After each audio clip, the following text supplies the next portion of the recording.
শুক্রবারের ভূমিকম্পের আঘাতে জাহাঙ্গীরনগর বিশ্ববিদ্যালয়ের 5টি আবাসিক হলে ফাটল দেখা দিয়েছে। এর মধ্যে 3টি নতুন 10তলা হলও রয়েছে। এ বিষয়ে আরও জানাতে আমাদের সাথে যুক্ত হচ্ছেন সহকর্মী রাইয়ান বিনামিন। রাইয়ান, হলের শিক্ষার্থীদের নিরাপত্তার ব্যাপারে কি উদ্যোগ নেওয়া হয়েছে এবং ভবনগুলোর রক্ষণাবেক্ষণ নিয়ে কর্তৃপক্ষের বক্তব্য কি? ফারজানা, গতকালকে নতুন হল সহ পুরাতন যে হলগুলোতে ফাটল দেখা দিয়েছে, এই হলগুলো রাতে সন্ধ্যার পর পরিদর্শন করেছে বিশ্ববিদ্যালয় প্রশাসন সহ বিশ্ববিদ্যালয় প্রকৌশল অফিস অর্থাৎ প্রকল্প অফিস। তারা পরিদর্শন করেছে, তবে তারা শিক্ষার্থীদের জানিয়েছে বা প্রশাসনকে জানিয়েছে উদ্বেগের কিছু নেই।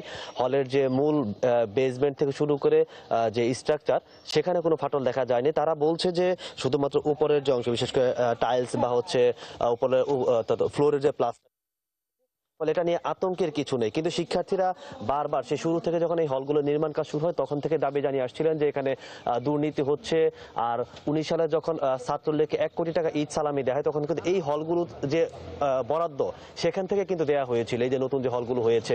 ফলে ওই সময় থেকে একটা শিক্ষার্থীদের অভিযোগ ছিল এবং এগুলো বিচার করার দাবি জানিয়ে আসছিলেন শিক্ষার্থীরা। এখনো পর্যন্ত দাবি জানাচ্ছেন। নতুন প্রশাসন আসার পরও প্রায় 1 বছর হয়ে গেছে জাহাঙ্গীরনগর বিশ্ববিদ্যালয়, তারা কিন্তু এখনো পর্যন্ত এই দুর্নীতির বিচার করেনি বা দুর্নীতির বিচার করে যে তদন্ত কমিটি গঠন করা দরকার সেটাও করেনি।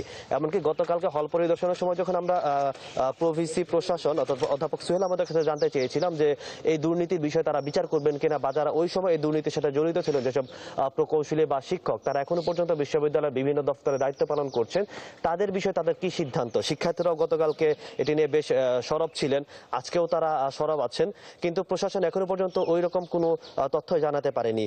আরেকটা বিষয় হচ্ছে, বুয়েটের একটা ইঞ্জিনিয়ারিং দল আছেন যারা এই যে ভবনগুলো আছে, হল সহ অন্যান্য যে স্থাপনাগুলো বিশ্ববিদ্যালয়ে হচ্ছে এখনো পর্যন্ত কাজ চলমান, তারা তদারকি করছেন। তাদের বিরুদ্ধে একটা গুরুতর অভিযোগ আছে যে এখানকার যে পাইলিং হওয়ার কথা, এই ভবনগুলোর অধিকাংশ ভবনে পাইলিং হওয়ার কথা, কিন্তু তারা টাকা বাঁচানোর জন্য ম্যাট পাইলিং করেছে। তারা বলছে যে এগুলো যেহেতু জাহাঙ্গীরনগরের মাটি ভালো, ফলে এখানে পাইলিং এর দরকার নেই। এখান থেকে কিন্তু বড় একটা অঙ্কের অর্থ কিন্তু বেঁচে গিয়েছে।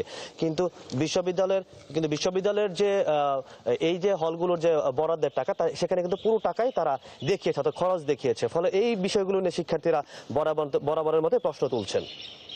ফারজানা, আমাদের সাথে যুক্ত হওয়ার জন্য। দর্শক, জাহাঙ্গীরনগর বিশ্ববিদ্যালয় থেকে যুক্ত হয়েছিলেন সহকর্মী রাইয়ান বিনামিন।